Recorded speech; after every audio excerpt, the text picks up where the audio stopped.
नमस्कार, मी सुशील कुलकर्णी. आपण पाहताय अॅनालायझर.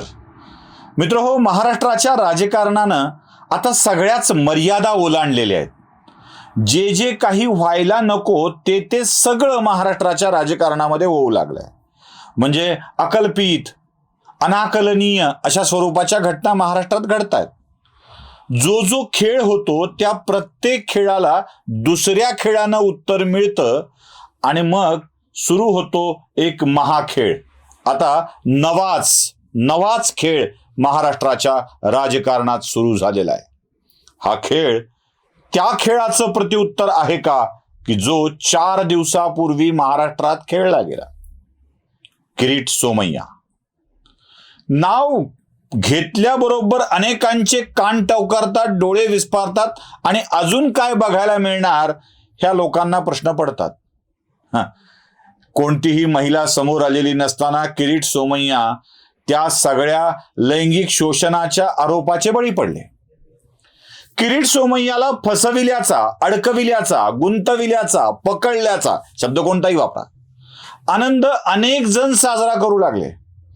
होऊ दे केस म्हणून व्हिडिओ व्हायरल करू लागले, एकमेकांना पाठवू लागले. सोमय्यांच्या नावाने काय काय लिहिणं सुरू झालं. मी सुरुवातीपासून सांगत होतो की किरीट सोमय्या हे अनेक विरोधकांच्या रडारवर होते. पुण्यात किरीट सोमय्यांना मारहाण झाली. पोलीस ठाण्यासमोर किरीट सोमय्यांना मारहाण झाली.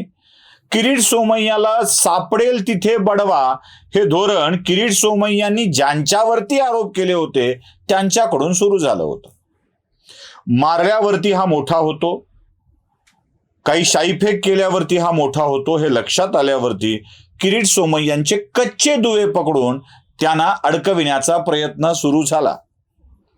या प्रयत्नामध्ये किरीट सोमय्यांची व्हिडिओ क्लिप बाहेर आली आणि सोमय्या प्रचंड बदनाम झाले. जेव्हा अशा स्वरूपाची बदनामी होते, मी एकच गोष्ट सांगतो, कोणत्याही पुरुषाला, म्हणजे ही वाईट आहे खरं तर, याचं कौतुक करायचं काही कारण नाही आहे, कोणत्याही पुरुषाला एखाद्या लैंगिक विषयाच्या प्रकरणामध्ये, लफड्याच्या प्रकरणामध्ये अडकवल्यावर, बदनाम केल्यावर तो निर्लज्जपणे समाजामध्ये वावरतो. कारण त्याला समाजाशी काही देणं घेणं नसतं. समाज तसा होत चाललाय ना. हे लंबी जेवढी लिस्ट आहे राजकारण्यांची, 5-50 नावं तर तोंडपाठ आहेत सगळ्यांना, आपण तेही सांगून झाली. त्याला काही वाटत नाही. प्रश्न एक असतो की घरात काय उत्तर द्यायचं, आपल्या पोराच्या डोळ्यात डोळे घालून काय बोलायचं, बायकोच्या डोळ्यात डोळे घालून काय बोलायचं, हा प्रश्न असतो. आणि त्या प्रश्नाचं उत्तर देणं जरा कठीण जातं. बाकी अडकवणं, थांबवणं, अडवणं या गोष्टी जरा लांबच आहेत. किरीट सोमय्यांनी जसाच त्यांच्यावरती बुमरँग उलटला त्याच दिवशी ट्विट केलंय आणि सांगितलंय की आता मुंबई कोविड घोटाळ्याची पाहणी करायला आरटीआय अंतर्गत मी जातोय. अब खेळा सुरू होवे कळालं होतं. आणि नेमकी खेळाला सुरुवात झाली. पहिलं ट्विट ज्या दिवशी किरीट सोमय्यांचा घोटाळा उघडकीस आला, दुसऱ्या दिवशी विधानसभेत गोंधळाला सुरुवात झाली. यावर जरा सविस्तर वेगळा व्हिडिओ करणार आहे मी. व्हिडिओ, अधिवेशनं यावर जरा स्वतंत्रपणे बोलूया. तो विषय जरा स्वतंत्र बोलण्याचा आहे, किरीट सोमय्यांचा म्हणून नाही. पण त्याच्या दुसऱ्या दिवशी लगेच ईडी एक ट्विट करते संध्याकाळी 7:30च्या सुमारास आणि ईडी माहिती देते, दापोलीतल्या साई रिसॉर्ट NXच्या ताबा ईडीने घेतला आहे आणि ही कृती 1 जून 2023च्या PMLA कोर्टाच्या आदेशानुसार करण्यात येत आहे. 10-10.5 कोटीच्या एकूण किंमत असलेला हा रिसॉर्ट ईडी ताब्यात घेते आणि बरोबर हा अनिल परबांचा रिसॉर्ट असतो. अनेकांनी अनेक दावे केले ज्यात अनिल परबांचं नाव चोरून अनेक जण घेत होते. म्हणजे मीही त्यापैकीच एक आहे. अनिल परब, त्यांचा वेगळ्या विषयातला पार्टनर, त्याचं टीव्ही चॅनल, बरोबर त्या टीव्ही चॅनलवर व्हिडिओ प्रसारित होणे, तोही अधिवेशनाच्या आधी. जरा टायमिंग चुकलाय असं मला वाटतं. जरासं टायमिंग चुकलाय. अधिवेशनाच्या ऐवजी आणखी निवडणुकीच्या तोंडावर काढलं असतं तर अजून जरा परिणाम झाला असता. पण घाई असते ना, घाईत घडलं असावं कदाचित हे. मी टायमिंग यासाठी म्हणतोय की किरीट सोमय्यांसोबतचे जे काही व्हिडिओ शूट झाले असतील, जे काही कृत्य शूट झालं असेल, त्याला प्रचंड वेळ गेलेला आहे. 3, 4, 5 महिने, वर्षभरात कधी ना कधीतरी गाठून, एकट्यात पकडून, प्रवासात, रात्रीच्या वेळी हे सगळं रेकॉर्ड केलं गेलेलं असणार आहे. आणि ते बरोबर आत्ता अधिवेशनाच्या तोंडावर काढलं गेलं. जसाच हा वार किरीट सोमय्यांवरती झाला, तसा ईडीचा वार लगेच अनिल परबांच्या वरती झाला. मी ईडीचं ट्विटही तुम्हाला दाखवतोय. संध्याकाळी 7:30ला ईडीनं ट्विट करून दुसऱ्या दिवशी सांगितलं की अनिल परबांची प्रॉपर्टी आता अटॅच करण्यात आली आहे. हेच अनिल परब विधान परिषदेमध्ये जोरदारपणे किरीट सोमय्यांचा विषय मांडत होते. आठवणीत असेल आपल्या सगळ्यांना, फार काळ गेलेला नाहीये.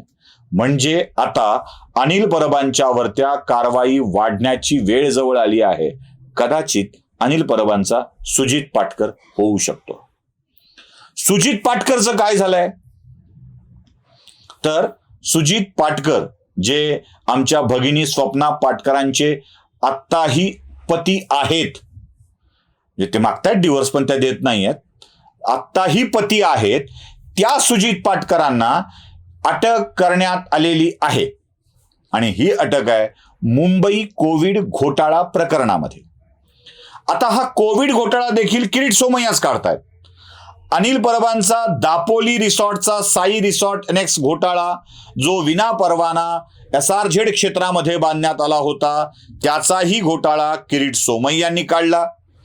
अनिल परबांचा रिसॉर्ट असल्याचं सांगितलं, त्याची जप्ती झाली, पाडकाम तर चालूच आहे. आणि पाठोपाठ मुंबई कोविड घोटाळा, जो शिवसेनेच्या इतिहासातला सगळ्यात मोठा घोटाळा आहे. मी सगळ्यात मोठा घोटाळा आर्थिक या अर्थाने म्हणत नाहीये, हा सगळ्यात मोठा घोटाळा त्यावेळेस केलेला आहे ज्या वेळेला मुंबईमध्ये खऱ्या अर्थानं आरोग्य सेवेची आवश्यकता होती, पण त्या उपलब्ध केल्या आहेत असं दाखवून एका खोट्या कंपनीच्या द्वारे कोट्यावधी रुपयांची बिलं बोगस कंपन्यांनी काढून घेतली. ज्या कंपन्या रजिस्टर्डही झालेल्या नव्हत्या अशा कंपन्यांच्या नावावर ही बिलं काढली असा आरोप किरीट सोमय्यांनी करून ती बाब प्रकाशात आणली होती. याआधी कोविड घोटाळ्यामध्ये फक्त चौकशी झालेली होती, फक्त चौकशी. यात प्रवीण राऊत नावाचे एक व्यक्ती आहेत ज्यांना ईडीनी अटक देखील केलेली होती. आता प्रवीण राऊत, संजय राऊत असे काही लगेच संबंध, नातेसंबंध जोडू नका, पण प्रवीण राऊत हे संजय राऊतांचे अत्यंत निकटवर्ती आहेत. आणि त्यासोबत संजय राऊतांना देव मानणारा, मार्गदर्शक मानणारा, हितचिंतक मानणारा सुजित पाटकर, माफ करा, संजय राऊतांना हितचिंतक मानणारा सुजित पाटकर याच्यावरती ईडीने हात टाकलेला आहे. सुजित पाटकरांचे आणि संजय राऊतांचे काय संबंध आहेत हे वेगळं सांगण्याची गरज नाही, म्हणजे यावर आपण अनेक वेळेला बोलून झालेलं आहे. वाटल्यास सुजित पाटकर स्वतःच ते कसं कबूल करतायत तेही त्यांच्या तोंडून ऐकायचं असेल तर ते देखील ऐकून घ्या. श्री माननीय संजय राऊत साहेब हे आमच्यासाठी वंदनीय आहेत, पण कुठच्याही फायनान्शियल डीलमध्ये आम्ही इन्व्हॉल्व नाही आहोत किंवा कुठच्याही बिझनेसमध्ये आम्ही इन्व्हॉल्व नाही आहोत, कुठचेही भागीदार नाही आहोत. ऐकलत? आता हे ऐकल्यावरती तुम्हाला प्रश्न पडला नाही, उडणार नाही की संजय राऊतांचे किती जवळचे आहेत. दुसरं एक कनेक्शन सांगतो, ते फार मस्त आहे, मजेशीर आहे. ज्यावेळी उद्धव ठाकरे आजारी होते, ते म्हणत होते ना, नाकावर माशी बसली तर कशी उठवायची. उद्धव ठाकरेंना प्रश्न पडला होता, मानेखालचा भाग सगळा दुळा पडला होता, मग नाकावर माशी बसली तर कशी उठवायची. त्यावेळेला त्यांचे चिरंजीव आदित्य ठाकरे विदेशात होते. मुख्यमंत्री असताना उद्धव ठाकरे आजारी पडले, आदित्य ठाकरे विदेशात होते. विदेशात ते अधिकाऱ्यांच्या समवेत गेलेले होते आणि तिथे जाऊन विदेशी मद्य कंपन्यांच्या सोबत करार करत होते. महाराष्ट्राचं सरकार विदेशी मद्याचा दर कमी करत होतं, स्वस्त करत होतं, दारू, विदेशी दारू स्वस्त करत होतं. आणि त्याच वेळेला मॅकपाई नावाच्या कंपनीमध्ये संजय राऊत, सुजित पाटकर, म्हणजे संजय राऊत स्वतः नाही, संजय राऊतांच्या 2 कन्या आणि सुजित पाटकर पार्टनर बनत होते. त्याच वेळेला ज्या वेळेला मद्याचे दर कमी करण्याचा निर्णय आजारी पित्याला सोडून विदेशात गेलेले आदित्य ठाकरे घेत होते, तेव्हा संजय राऊत मॅकपाई नावाच्या एका ठोक मद्य विक्री करणाऱ्या कंपनीत आपल्या पोरीला आणि सुजित पाटकर यांना पार्टनर करत होते. हे ते सुजित पाटकर. आणि या सुजित पाटकरांना मुंबई कोविड घोटाळ्यामध्ये काही गडबड केली म्हणून अटक करण्यात आलेली आहे. आता ही अटक पुढच्या नव्या खेळाला सुरुवात करणार आहे. वार केलाय ना, मग प्रतिवार तर होईनारच आणि तसाच हा प्रतिवार झालेला आहे. बघूया दापोलीच्या रिसॉर्टवर ईडीने केलेली कारवाई आता पुढे कुठपर्यंत जाते आहे आणि पुढे या सुजित पाटकरांची अटक अजून कुठपर्यंत जाते आहे. म्हणजे मला तर कधी कधी भीती वाटते. संजय राऊतांनी प्रत्येक वेळेला धमकी दिली आहे, बाप बेटे अंदर जाएंगे. किरीट सोमय्यांना अटक होणार, गडबड झाली वेगळी. किरीट सोमय्या राहिले बाजूला, संजय राऊतच 2-3 महिने आज जाऊन आले. आता पुन्हा एकदा किरीट सोमय्यांच्या अटकेसाठी जोरदार प्रयत्न सुरू असताना सुजित पाटकरांनाच अटक झाली आहे. फक्त एवढीच प्रार्थना करतो देवा, महाराष्ट्राच्या राजकारणात अजून मोठमोठ्या नेत्यांना, माजी मंत्र्यांना अटक करण्याचे प्रसंग आमच्यावर बघायची वेळ येऊ देऊ नको. बस, बाकी काय. आता म्हणूनच तुम्ही म्हटलंय आता सुरू झालाय नवा खेळ. बघूया हा खेळ कुठपर्यंत चालतोय ते. नमस्कार.